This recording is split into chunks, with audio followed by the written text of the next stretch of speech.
Because, you know, with all this stuff that you've explained, and thank you for your knowledge, which side should we trust? Which side is reliable? Which one of them are compatible with modern values for a better Middle East? No one of Which, them. I mean, not right, yeah, none of not them. Saudi Arabia, not Qatar. Yeah, Which one should I choose? So right. absolutely, I would go for being a Zionist. Why not? Because with Zionism, whatever it is, okay? I don't want to go for definition or whatever.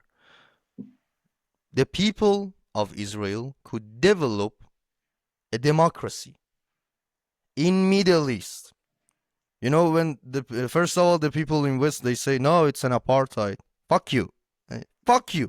First of all, if you consider Israel in Middle East apartheid, fuck you. I don't fucking care. That's Kosoma, my freedom of we don't speech. care. Yeah, and at the end of the day, they've developed this democracy, so it can be the model that we can use and kind of expand in our region. You see how complicated it is? Which one should we trust? Saudi Arabia, they have their own version, they have this kind of stuff. Qatar is the same. Bahrain, we don't know about the population. Egypt is like that. I don't know. Iran has IRGC, brutal regime. Which one is a model? Which one should we follow? Absolutely, you would go for being a Zionist. And actually, the people are so interested nowadays. I get messages that how you are not a Jew but you're a Zionist, and that's my answer because I want a peaceful region and prosperous country. Yeah, what do you think about that? And tell me also about your point of It's a, view about Zionism. it's a pride issue. It's a pride issue. A lot of it is a pride issue. They don't want to admit that the Israelis, that Zionist Israelis have outdone them in every field, in every regard in life. So, because again, we go back to the conspiracy theories, right? So, I mean, if we go to something like the Six Day War, okay, there was something in the Six Day War referred to as the Big Lie, okay? The Arab leaders were terrified of how are we going to explain how are we going to explain this ass kicking we got from Israel to our people, okay? And so the big lie was that the United States and the British Air Force were helping the Israelis, bomb Egypt, bomb Syria, bomb Jordan. Like that was the big lie. Okay, and so we've had so many versions of that big lie on a more local level with Arabs and Muslims because it's never that the Israelis have a better system than us. It's never that the Israelis have better values than us. It's never that Israelis value hard work and research and science more than us.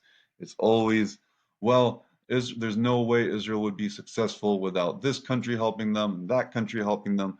It's never we failed. It's always the Zionists, the Israelis did something unethical or unfair, or they teamed up with people against us. And so I think there, for the Muslims, there is this pride issue where they don't feel like they've been beaten, they feel like they've been cheated. And so that prevents them from looking at the strengths of the other side and saying, maybe we should adopt these things, right? Because let me tell you something.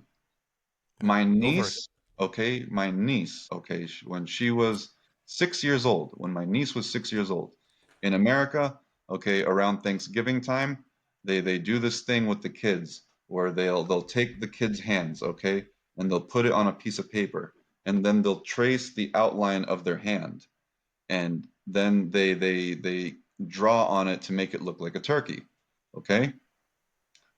And I remember I was taking care of my niece at this time, all right? And her dad was doing something, so I was babysitting her, and so I was helping her, okay? And I was like, okay, sweetie, you do it like this. How many times do you think it took my niece to figure that out? That you trace the outline of your hand? Um, one, two. Once. Took her once. Okay, so you have this proven model that works better than others. I'm not going to say democracy is perfect. No system is perfect. But Yeah, it is a proven model that you've seen, the West adopt. You've seen Israel adopt it, and it works. It works better than anything else we've seen. It's still the best among the rest. So you have all these successful models, but they refuse to emulate it. And maybe some societies genuinely can't emulate it because it's so far removed from their culture. But they see what works. They know what works, but they refuse to let go of the things that are holding them back from this. Yeah. Because again, it comes down to if we embrace this, we are rejecting this. And there is something in evolutionary biology where it's sort of existential for you to stay within the good graces of your tribe. If you are banished from your tribe, it meant certain death, long, long ago. And so it is this fear of rejecting what you've held to be true for so long and embracing something that you know works better, but it requires you to swallow your pride and to say, hey, it requires you to analyze and say, we have been doing X, Y, and Z wrong for so long. We need to change. And actually, the people who have been beating us, Israel, the West, whatever, we need to learn from them. And they are not ready to let go of that pride and say that we need to learn from the West.